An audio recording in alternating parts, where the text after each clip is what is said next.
En tenant compte des expériences passées, en 2006 comme en 2011, et il faudrait que nous puissions tirer des leçons de tout cela, étant donné que aussi, après chaque processus, il y a eu des évaluations, et que ces évaluations devraient nous guider pour voir comment est-ce que nous pouvons nous organiser pour que de manière optimale. Pour cette première journée d'échange entre la société civile et le nouveau bureau de la CENI, celle-ci donne un bon présage des élections qui seront organisées incessamment dans les niveaux local, municipal et urbain en République démocratique du Congo.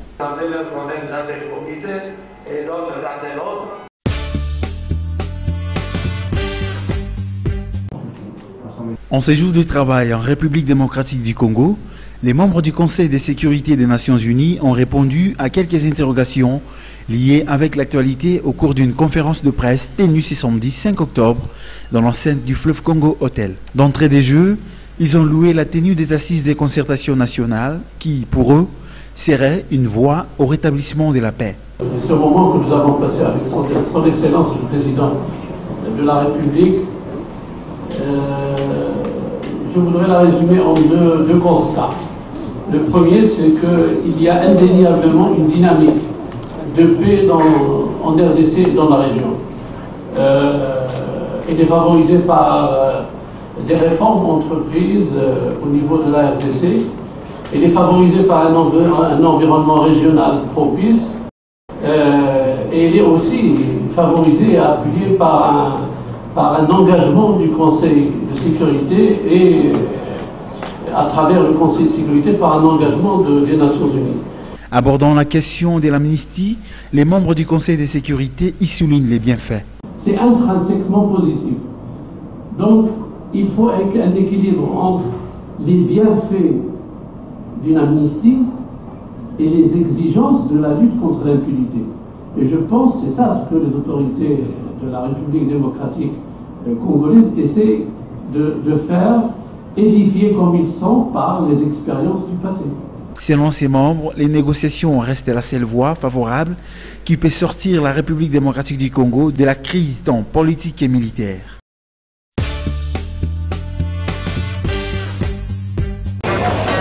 C'est depuis le 12 septembre 2012 que la République démocratique du Congo est officiellement membre de l'Organisation pour l'harmonisation du droit des affaires, OHADA. Ce traité qui veut que les petits commerces ne soient pas soumis à la patente ne semble pas être valablement appliqué ici en RD Congo. Gilles Maswangi, avocat au barreau de Kinshasa-Gombe, estime que l'achat de la patente par les petits commerces est arbitraire si l'on se réfère au dit traité. Depuis cette date, tout ce qui doit être fait doit être conforme aux actes uniformes de l'OHADA. Cet acte uniforme réglemente les statuts du commerçant. Sous l'ancienne législation congolaise, les commerçants étaient régis par les registres du commerce. Ils étaient dans le régime du registre du commerce. Et les petits commerçants, lui, étaient dans le régime de la patente. Actuellement, avec l'OHADA, l'entrepreneur, lui, il n'est pas astreint à la patente.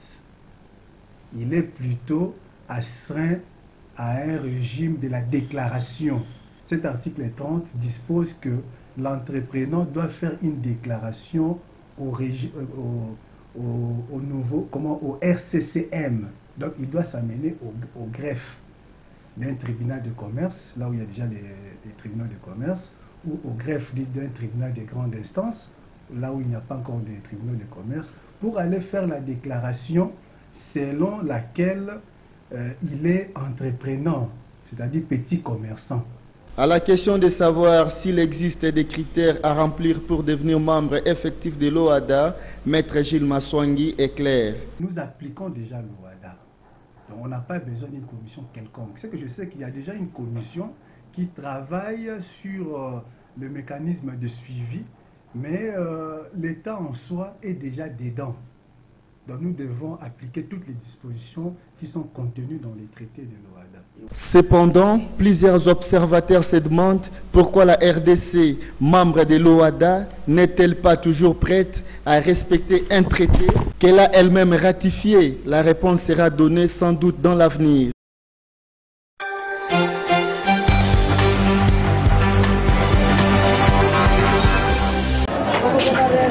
L'Église catholique romaine célèbre chaque premier dimanche du mois d'octobre la fête du Saint-Rosaire, une manifestation instituée pour méditer les mystères mariaux et s'unir à la vie de la Vierge Marie, tout en symbolisant les résumés de toutes les grâces que le bon Dieu lui a accordées durant sa vie. Pour ce dimanche 7 octobre 2013, notre attention est portée sur la paroisse Saint-Padre Pio de Pietrelcina, où une messe solennelle dédiée à Notre-Dame du Saint-Rosaire, la Très Sainte Vierge Marie. Une longue procession a été organisée à cette occasion sur une distance d'environ 3 km, allant de l'avenue Massiala jusqu'à l'arrêt 2e avenue, en passant par la route des Matadi et l'avenue Ngouma. Présidé personnellement par son Excellence Monseigneur Jules Thomas Moukadi, Porta Gracia, plus de 5000 fidèles en liesse y ont pris part, flottant drapeaux et drapelets bleu-blanc, chantant, dansant à la louange de la Vierge Marie. À la tête du peloton, les légionnaires du Saint-Rosaire transportant la statue de Notre-Dame de Fatima. Puis s'en est suivi d'autres dévotions, notamment des Amis du Sacré-Cœur de Jésus, des âmes du Purgatoire, les confrères des Saint-Padre Pio, les adorateurs sous l'encadrement des Amis de Saint-Michel-Archange. Circonscrivant l'essence de l'événement, Monseigneur Jules Thomas Moukadi étale son importance. Honorer la Vierge Marie, c'est honorer la divinité. Personne n'a jamais vu Dieu. Mais à travers la Vierge Marie, nous voyons l'image du Créateur. Parce que Dieu l'a choisi. Dieu qui est invisible, qui a choisi une femme qui est visible et qui donne un enfant. Et cet enfant, on l'appelle Jésus, le Rédempteur, le Sauveur. Les fidèles et aussi livrent leurs impressions. Aujourd'hui, nous avons eu à vénérer la Sainte Vierge Marie par la voie des marches.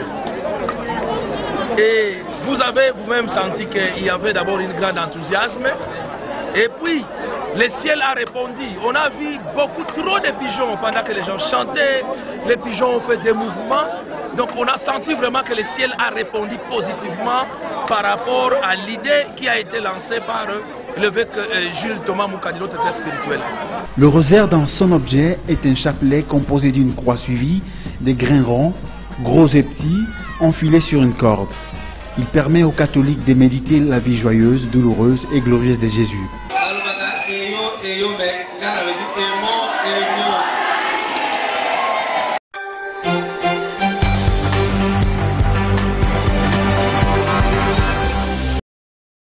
Le tout-puissant Mazembe de la RDC a un pied en finale de la Coupe de la Confédération de la CAF.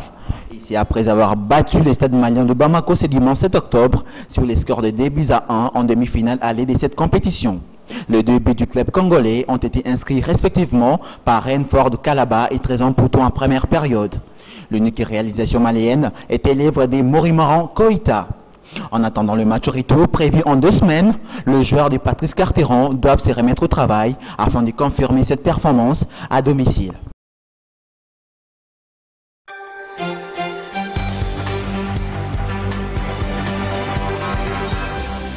Trouve-nous en emploi ou dégage. Le message est clair et il est adressé au chef du gouvernement marocain, Abdelila Benkiran. Ils étaient entre 1500 et 2000 personnes à protester contre la pénurie d'emplois dans le secteur public, particulièrement en tant que diplômés. Au Maroc, le chômage touche près de 10% des actifs, mais près d'un jeune sur 3. L'emploi est une demande populaire qui est mentionnée dans le droit international. Aujourd'hui, l'État est en train de privatiser les entreprises, de vendre de nombreux secteurs, de vider les usines de leurs travailleurs et de diviser les familles. Ils ne veulent pas employer ces jeunes qui détiennent des diplômes universitaires parce qu'ils veulent préserver leurs intérêts et ceux de la classe dirigeante. Les rassemblements de diplômés chômeurs sont fréquents et quotidiens dans la capitale marocaine. Mais cette manifestation qui a duré 1h30 et qui s'est déroulée sans incident répondait à un appel national. Nous dénonçons les dernières déclarations sur les politiques d'austérité qui permettront de réduire l'investissement de l'État dans de nombreux secteurs. Nous adressons un message clair et honnête à la tête du gouvernement et à toutes les autorités qui pensent que le travail est une priorité. Notre demande d'emploi dans le secteur public est essentielle et nous ne lâcherons pas. D'après les observateurs, le gouvernement risquerait beaucoup à faire appliquer ces réformes dues à des dépenses publiques trop lourdes. Le roi Mohamed VI ferait tout pour éviter un retour des manifestations de 2011 pro-démocratie et un éventuel prochain printemps arabe.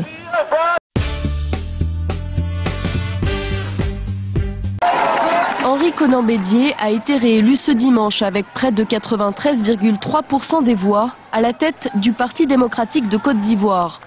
Une élection sans surprise qui fait écho à la présidentielle de 2015. En effet, l'ancien président ivoirien a assuré que le parti aurait un candidat pour le scrutin. Il est évident qu'en tant que parti politique, nous ne pouvons pas ne pas avoir de candidat en 2015. Une convention sera convoquée en temps opportun. Le PDCI se tient en ordre de bataille derrière vous. Les doutes restent nombreux sur le nom de ce candidat. Il serait surprenant qu'Henri Konan Bédié se présente, puisqu'il aura 81 ans en 2015. Mais chassé du pouvoir en 1999, il n'a jamais caché son désir de revenir au pouvoir. Il me semble que son élection est arrivée à l'encontre des statuts du PDCI et que cette manière des gérontocraties ne fait pas honneur justement au PDCI. Il faudra d'abord déjà recoller les morceaux, réparer justement le mal fait par ce qui ressemble presque à une sorte de violation des règles mêmes internes, j'allais dire, de la constitution même du PDCI. De son côté, le président Alassane Ouattara assure qu'il sera candidat à sa propre succession, promettant ainsi, si Henri Konan Bédié se présentait, un affrontement au sommet pour la magistrature suprême.